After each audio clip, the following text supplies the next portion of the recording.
right, folks, today we're going to be looking at the 2023 Honda Pilot, and I just love the look of this vehicle. I've been wanting to take a look at one for a while.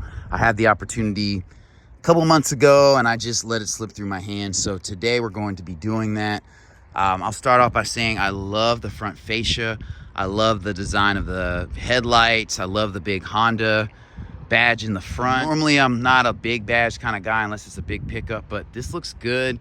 This looks unmistakably like a Honda. It's a very, very handsome looking SUV. It's not edgy, it's not overly stylish. It looks very, very traditional, but I like everything about it. Like, I like the wheels on it. These are a good mix of big, and you still have a little bit of rubber. So these are 20-inch wheels, so they don't even look, you know, that big to me in light of this SUV. And I love the dark trim around the wheel arches. As you hear me say a lot, it definitely saves the paint. I love this color, but there's not a bad angle on this Honda Pilot. And as you can see, in traditional or modern styling, you have Pilot written across instead of having it right there. And this is an all-wheel drive vehicle, and it definitely has fake exhaust. So if we look under here, the tailpipe is right there. So that's okay. I mean, it looks pretty good. It looks pretty real. I don't like when Volkswagen does that, so I have to point out that I'm not the biggest fan of that. But I mean, this vehicle does not have a bad angle on it. All right. And I'll step over on this side. Same thing on this side, fake exhaust. It says Elite, and this is an all-wheel drive vehicle. So this is a really good trim to look at. I'm going to attempt to pop this tailgate and see what happens. All right, so this is an automatic tailgate, but it's parked very, very close to this vehicle, so it didn't want to open. But this is a 3-row SUV, and there is some lift over here.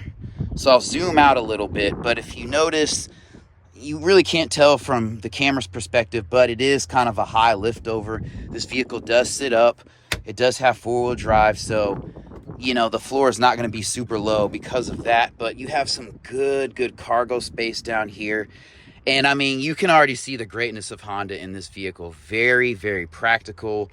I can put book bags back here, frisbee golf frisbees, a whole world of stuff. So I love that. You even have a little area for a subwoofer here and a little cubby right here. So, you know, if we're going out to a park, I could potentially put a little bit of ice in there and just set some Capri Suns there. Same thing, well, down here, if you had a little tub, you don't even have to have a cooler. So I'm sure you can find something like that on Amazon. You also have a power outlet back here. So I like that. To put the seats down, interestingly enough, there's a button. Well, there's a grab handle here, and that's how you put the seat down. And then I'll go ahead and put these down so you can kind of see what it looks like. So to put these seats down, it's pretty easy. You just grab this lever here, and the seat folds down. You might want to catch it, but that's pretty straightforward. Put this seat down on this side. You'll notice there is good leg room back here, so I'm excited to get in the second row and kind of see how it feels. Folks, and to get this seat down, you just pull this lever here, and it comes down. I honestly wish they would have integrated it with this seat, just because if I'm letting this seat down, maybe I want to keep that one up, but it is a little awkward. So anyway, that was easy to find. So yeah, this is a ton of room back here. So this is kind of a similar experience to that Honda Passport that I looked at. I think that was a 2021, but this vehicle offers a ton of utility. And I always like looking at vehicles with the seats down. It kind of gives me an idea of if the interior is cohesive, and it looks really, really good back here. And this is a completely flat surface here, so I love that. Obviously, there's some gaps, but I'm loving the design of this vehicle. One thing I absolutely love about this vehicle, and I think this is something practical to really kind of take note of, is that to put the seat up, you just lift it up. So in some Kia products and other vehicles, it is a multi-touch affair. I will say in this center seat, it is a little wonky. You do have to pull the cord and pull the seat up, so it is a two-handed thing. But I'll go ahead and hop in the back the third row, just to let you know what that feels like. So to get in this back seat, you just press this button here and the seat slides forward. There's also a button here for when you're exiting. And this is easier than some other vehicles I've gotten in. So there's not a ton of room back here, but you know, it is seating for two. And it's not entirely claustrophobic back here. I will have to, let's see how much leg room we have. So that's quite a bit of leg room. If I scooted this seat up a little bit, I could sit back here for a couple hours, if I'm being honest. So this vehicle does have good space, I'll say that. We do have cup holders back here, a vent back here. And since I'm kind of struggling with angles, we'll zoom out a little bit. You have a USB-A charge port back here. I'm surprised that's not USB-C, given this is a 2023. You have a speaker right here. You have a good line of sight with this window. It's a medium-sized window. It's not the biggest window. You don't have grab handles back here, but you don't need them. You do have LED lighting here. You have, you know, your seat belt kind of clip in right here. I like that. You do have a little anchor hook back here, so if you do have the seats down, there's some anchor points for you. Same thing over here. It is not a bad area to sit. And these seats are better cushioned than most in third row SUVs that are of the mid-size category. So I really, really like it. I'll say off the bat, I love that this has dark black carpet. That is a definite plus in my book. And like I was saying earlier, to get out of the back, you just press this button and it goes forward. Now, secondarily, you do have this clip in case there's like a power outage or for some reason the seat is malfunctioning. So stepping into this vehicle, there is a bit of a step up. So if you're a shorter person, maybe under 5'7", you might want to consider that. So there is good leg room back here. This seat goes back a little bit further, so I have a lot more leg room. And then I have good room in the footwell. I do wear a size 13, so that is something I have to consider. But I will say, if somebody my size, over 6 feet, was sitting in this seat, whoever's shortest is gonna have to sit back here. So again, it's cushioned, it's comfortable. You know, the seats feel better than most, but at the same time, your over 6 feet passengers are going to want to sit in the second row. But I am happy to report that these seats are just as comfortable as the back seats, maybe a little bit more cushion. I love the perforation here. You do not have it here, but this is a 3-person kind of bench situation, and you could sit 3 adults here. So, I mean, technically this could be a 7-seater SUV. So you have 3 here, 2 back here, and then 2 up here facing this very, very straightforward cockpit. I'll just say off the bat, it does look, you know, modern, but it's not doing too much. It doesn't look like a luxury cockpit, and I'm okay with that. Like, it's going to last a long time. It's Honda, and it's sufficient, and it's very functional. So that's a little preview of that. You do have map pockets in both of these back seats. Now, this is the Elite trim, so that may not be the case in all trims, but you have nice size vents right here. You do have heated seats. I love the fact that you have climate control here. I never understood why you had radio controls right here, just because the person in the front is going to control that. Just make sure whoever needs to control the radio sits up here. Or just get a good playlist and keep it rocking that way. Charging options are good. You do have your house plug here. 115 volt, 150 watt maximum. So you want to pay attention to that. You don't want to overpower or burn out that socket. I wish one of these was USB-C, especially in 2023. I think starting that year, it's pretty much a given, I would say. So that's kind of a miss. You have a weird little pocket up here, which I guess you could put your phone in or your keys if you're riding with someone, or, you know, whatever you don't want to keep on your person, because this is kind of like a pocket, so you don't have to occupy your pocket type situation. You do have LED lighting here. You do have grab handles and a little clip for a hanger. You have a pano roof, which is cool. I wish this headliner was a bit darker. This is going to take smudges and stuff. pretty easily in my opinion. But moving back to the doors, they do feel solid. I feel like that goes without saying. They are large, they feel substantial. This window glass feels very hard, very solid. That's a weird thing for me. And then you have this sunshade, so I love that. This is gonna be hard touch. This is soft touch, soft touch. You do have a switch with like a metallic looking trim, so I'm loving that. This is a great cup holder right here.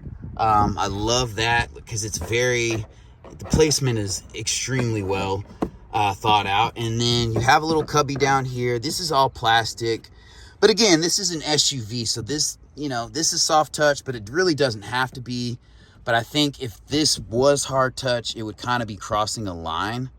Okay, and I love the placement of this tweeter and the speaker here.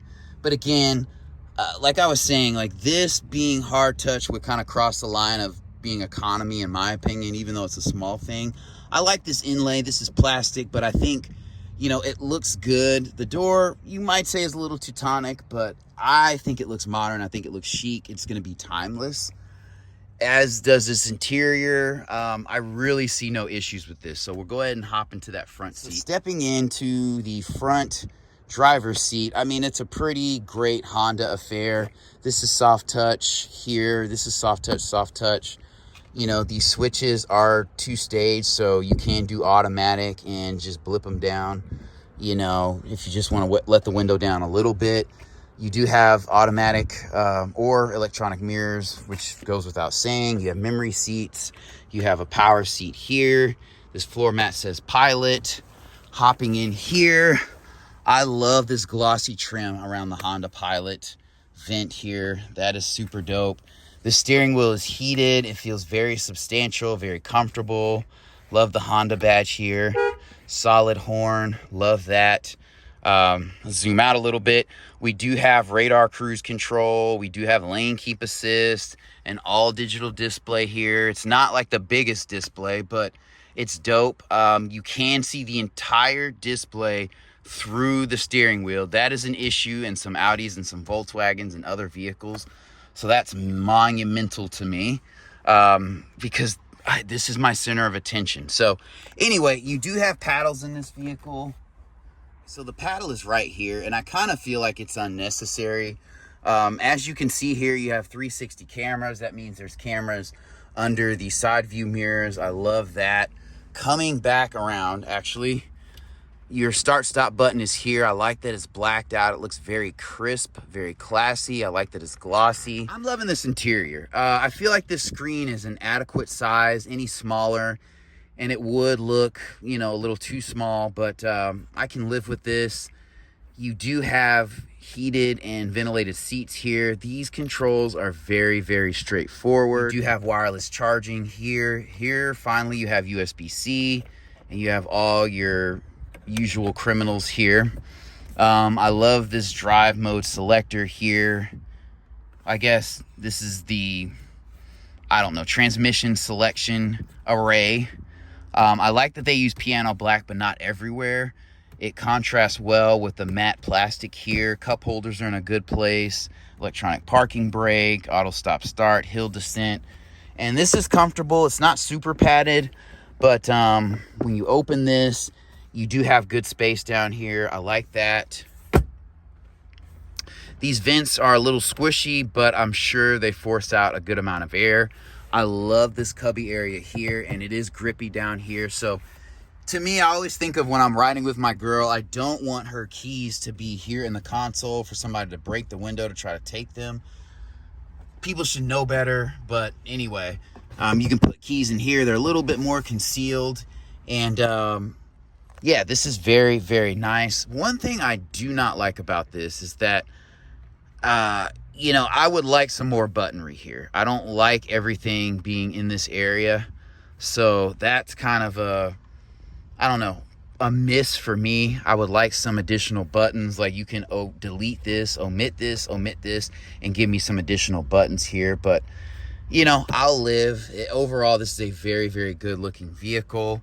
You do have your headlight controls on a stock here. They're not over here like they are on a lot of vehicles. You do have traction control off here. I'm not sure what that is. Overall, this is a really, really good looking vehicle, well thought out. As you can see, you do have Bose speakers in here. And it's just interesting that the doors do not have the Bose branding. I would like to see that throughout the vehicle. Charge me $50 more or $100 and give me that branding. These look generic, which I'm not an upgrade audio kind of guy. But yeah, that's kind of a miss. But that's a small thing. Again, like I said, I'm not a fan of the paddle shifters, but I will say this has that 3.5 liter V6 engine. So we'll go ahead and pop the hood and take a look at that. And so another miss on this vehicle is that this lever is on the side. I would like for this to have 2-pull lever in the vehicle where you just lift the hood up, or at least put this centrally. But once you learn where it is, I guess that's no big deal. But on an elite vehicle, I would like to have struts. To me, I feel like that's something companies scale back. Struts in the hood. You saw that a lot more. Like, I feel like so many cars in the 90s, especially the late 90s and early 2000s, had them. And power seats. Those are things that now you have push button start, lane keep assist, forward collision warning, but you don't have power front seats. It is a little backwards, but I get it. Those technologies are far more useful and provide more utility. But anyway, this is a 3.5 liter engine, so it's going to give you adequate power and decent fuel economy. I mean, honestly, on a large third row mid-size SUV, you're not really buying this for fuel economy. You need the space, you need the utility, and gas kind of is not in the complete back seat, but it's secondary to that. And you can adjust your driving for that. Just be more efficient with your trips on the way home. Make sure you stop and get what you need. But yeah, you're not going to be doing too much down here. Honestly, they do not allow you to do a lot. You have your windshield wiper fluid there, dipstick here. I assume your air box. I don't know. I think your air box is in here. And then that's about it. Like, I don't know where the battery is on this vehicle. Honda's getting a little shifty with things like that. Even though this is a 3.5 liter V6 engine, it's just a dual overhead cam. So that's kind of weird. I wish there was a little bit more access to things under this hood. And you do have a ton of room. I mean, look at all this space in here. You do have your brake fluid reservoir right there. So, there's that.